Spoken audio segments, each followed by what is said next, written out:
What's good, everybody? It is your boy, Chris Crowley. Thanks for joining us today. Today's episode, how to get motivated to get in shape. Things on the stage, got the whole crowd bouncing. Talking about the king of kings of what we call Mount Mover. What's good, everybody? It is your boy, Chris Crowley with Desire for Iron Fitness, desireforiron.com. Thank you so much for joining us today. I want to talk about how to get motivated to get into shape. As someone who has been there and done that, I truly understand how difficult it is. Many times over my life, I have been overweight, extremely overweight, and dealt with the health problems of being overweight. I would say one time around 37-ish, I was really at a very, not 37-ish, I'm sorry, almost more like in my late 20s. I was at one of my lowest points. I was roughly around 276, 280 pounds. I was very heavy, starting to have some health issues. I was even having like stretch marks on my gut. I had no idea what that was coming from. I didn't put two and two together that I was out of shape or that I was fat. So then right around 2005, I was 30 going on 31. So it was around 2004 when I decided to do this. I decided I was going to try my hand at an amateur boxing thing. And I got in some fantastic shape. I'm talking great shape. My blood pressure was down to like 90 over 60. I had lost roughly over 100 pounds, all that good stuff. Well, thing is about boxing, as much as I truly love the sport, it is not conducive to being a family man, being able to provide for a family, and then get into a hobby where I'm getting punched in the face all the time. So I stopped doing that. And then the weight started coming back on again because I wasn't running 6 miles a day. I wasn't doing the boxing training. I wasn't hitting the bag or, any of that stuff. So the weight just came back on. When I was training for the boxing match, I was eating a lot cleaner. But the thing is without the exercise, without the motivation, everything just kind of went to crap, okay? So later on down the road, when I decided to start getting back in shape again or wanted to get back into shape again, it was really hard. I would lose some weight, I'd gain some weight, lose some weight, gain some weight. I would say November 2019 was when I was really at one of my lowest points in my life. I was in my 40s, so 2019, I was 45. Wow. Okay, so 2019, I was 45. I'm not really sure how heavy I was. I'm just going to say I was roughly around 240 pounds. I wasn't really getting on the scale, but I was huge, all right? I'm talking 42, 44-inch pants with the elastic waistband to actually fit, right? I would wear double XL clothes, I wasn't happy, all right? And so I decided, okay, it's time to get there. So folks, trust me when I say that I know how difficult it is. And I am by no means trying to judge or say anything nasty towards you if you are right now in this position, all right? And I'm going to be real honest with you. You know what? Let's just be honest. Not really taking care of yourself, not really eating properly, not exercising, that stuff's easy, okay? Because you're not really there's not much effort in eating a whole pizza and drinking a 12-pack of beer other than actually stuffing all of that down your throat. But let's be honest, folks. Society, especially, I don't know where you're watching this. If you're watching this in other parts of the world, maybe, obesity and overeating and eating really junk food isn't celebrated.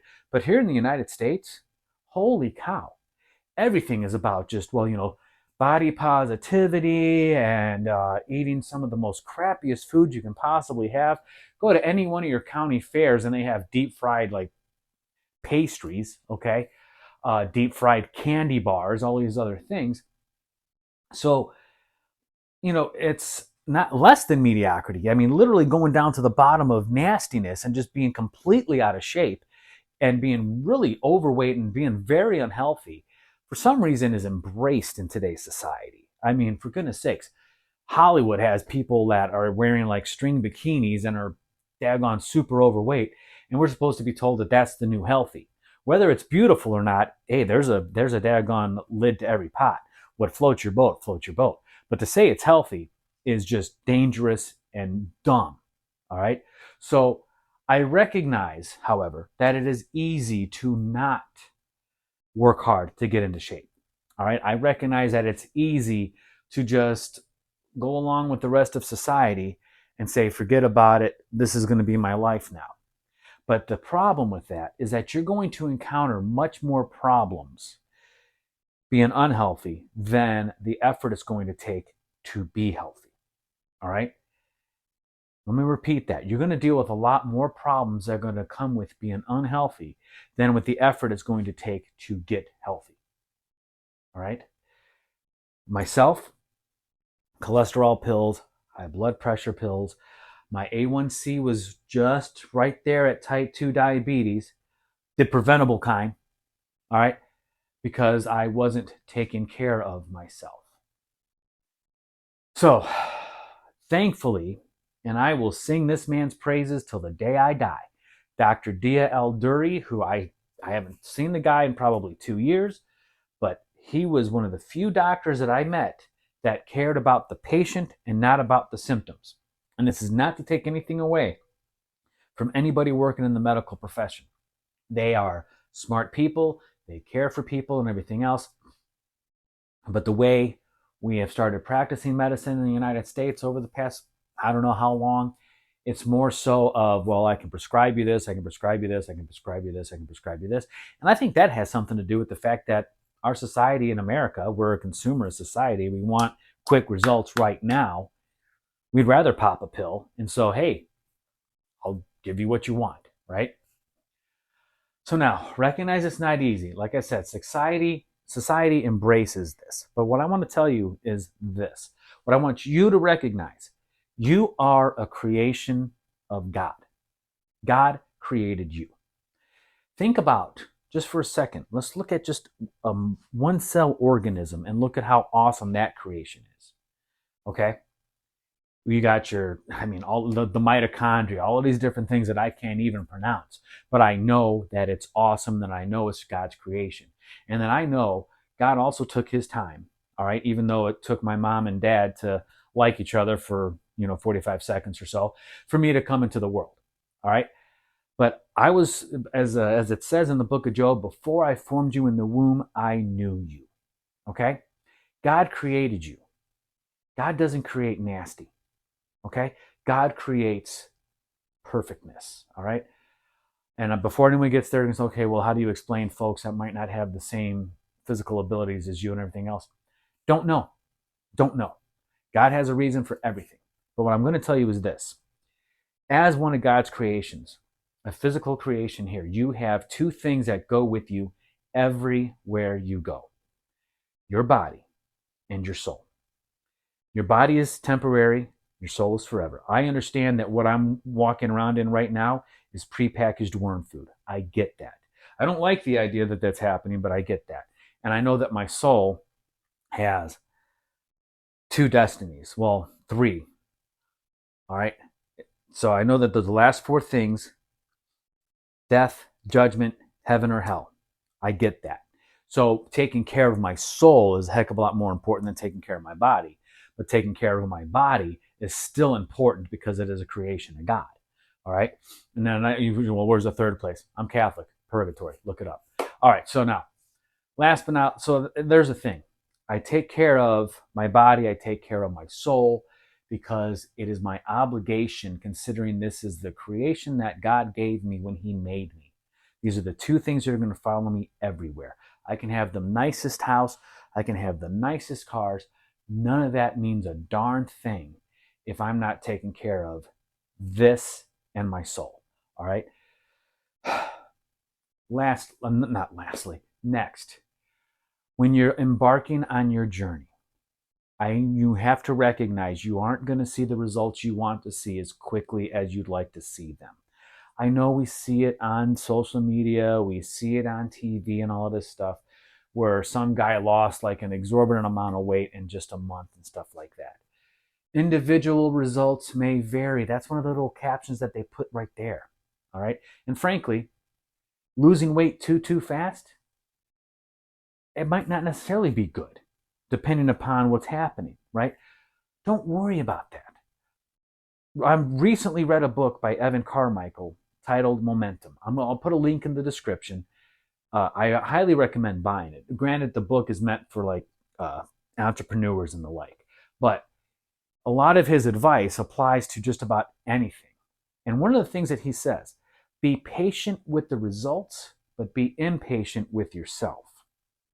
It's usually the other way around. We're usually impatient with the results, but we're patient with ourselves. I'm practically paraphrasing this whole chapter, but I don't want to get too deep into it and then steal his thunder and then you don't buy his book. So, what I mean by we're normally impatient with the results, and I'm guilty of it, but we're patient with ourselves, is like, well, I've been working out for 3 weeks and I've only lost like 6 pounds. That's 6 pounds you wouldn't have lost, right? And then I'm patient with myself because, like, well, it was just one day that I had that cheat meal. Bullshit, it wasn't one day. Part of my French. I'm sorry. I try not to cuss, but I get somewhat impassioned about this at times. So, you had that cheesecake that day. You had that 6-pack that day. You had that hot dog with the bun and a whole bunch of other nastiness on it that other day. All these other things, and you're being patient with yourself. Oh, well, a little bit doesn't matter here and there. Well, yeah, we can sit there and do that whole everything in moderation nonsense, but we don't practice moderation. Let's just be honest with ourselves. We don't practice moderation. All right. And so be impatient with yourself. Kick yourself in the butt when you do something you shouldn't have done. All right. When you, eat that extra 700 calories that you shouldn't have had that day. Be mad at yourself. You should be mad at yourself. All right. Be impatient with yourself. As far as the results are concerned, you're doing the work and you're doing it right. And let's say you lost just 2 pounds this week, a half a pound the next week, and then 4 pounds the other week. Relax. It's a process.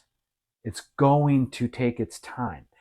By the time I did, so November 2019, when I was just super duper heavy and I was at my lowest point, to September of 2020, when I got up on stage to do Reign of Fire's Transformation Division, I don't know how much weight I had lost, to be honest with you. I'm just going to guess. It was probably right around 60 to 70 pounds. All right. That's a lot of weight to lose in about 10 months. I get that. Right. But it was a process. And trust me, I was working my tail off and I was definitely dieting extremely hard. Right. But I had to trust the process. I was getting frustrated at times. I think it was like maybe February or so of 2020, especially after we had all the lockdowns. And so the lockdowns meant I had to work out at home and drink a lot of gin in the afternoons or the evenings, and eat a lot of crud. And next thing I was like, oh wait, I'm actually regressing. I ended up getting impatient with myself and recognizing I was the problem, and then got patient with the results and did the work. So be patient with the results. It's going to happen, but you just have to keep pushing forward every single day. All right. Next, cut out the toxic nonsense that's distracting you from what you're trying to do. All right. Think about this for a second. Social media itself isn't bad, but when you just focus on all the crud that's in social media, that's bad. As for me, I just try to stay away from politics anymore. All right. I have my personal beliefs. I have my, what do you want to call, party affiliation, if you will. But what good is it going to do to argue with somebody on the internet who might like somebody, some elected official that you don't like, or might like a policy you don't like? When's the last time you got on social media and complained about, insert the political nonsense here, and then someone else like completely trolled you and was rude and nasty to you, that you turned around and said, oh wow, I've changed my mind? Has that ever happened? If it has, please comment below. I'd love to know. All right. I've engaged in civil debate online and have changed my mind, but that's a rarity. So why am I going to focus any of my energy on that crap at all? I cut myself out of any of that toxicity. If what I'm fixing to do isn't either getting me closer to my goals, closer to Jesus Christ, or closer to quality time with people I love, I have nothing to do with it. Period. You shouldn't either. Get rid of all that nonsense. All right. Focus on what's going to make you, again, closer to God, closer to your goals, and closer to the people you love. I don't think I need to say any more about that. Surround yourself, immerse yourself with the things that are going to get you closer to your goals. For example, when I was going through my journey, and still to this day, I know I watched on YouTube when I sit there and do my cardio, I must have watched Sebastian McLean's movie, Facing Goliath. I've probably watched it close to 50 times. All right. I watched Rico Van Housen. I watched his documentary, I Am Natural Bodybuilder, easily 50, 60 times. Watched Kiyoshi Moody's video where he took the his sixth natural Mr. Olympia. I watched that probably around 20 or 30 times. Eddie Active, aka Eddie Ung, I watched his video where he won the 2015 Natural Olympia. Watched it countless times. All right. And I'm not trying to just drop names. I have to give credit where it's due. And I would listen to Robert Sykes, Keto Savage's podcast. I would watch Goody Beats. I know I'm throwing out all these different names, and it's like, well, Chris, don't you want to promote your own thing? Not at the expense of ignoring the people I listen to get here, right? Rob Goodwin, I listen to his podcast. All these different things. 3DMJ. I can keep going on and on and on. Paul Revelia. All these different people. Again, I'm just trying to give credit where credit is due. But I would listen to all of these different things because I wanted to immerse myself in the new lifestyle I was embracing and shed and completely push away the stuff that was taking me away from what I was trying to do. All right. So I immersed myself in that. And then lastly, surround yourself with like-minded individuals. Even if this is where social media, I think, comes into play much better than anything else. All right. In your local community, you might not have somebody who's really overweight and trying to overcome that, or is really unhealthy and trying to overcome that. But I'm sure you will on Instagram, Facebook, and some of the other social medias that we're always bashing. All right. Find like-minded individuals. That is one of the beauties of our modern technology. You can find like-minded individuals all the way across the globe. All right. Some of these people I just named a minute ago live in different parts of the world. Rico Van Housen is out there in Amsterdam.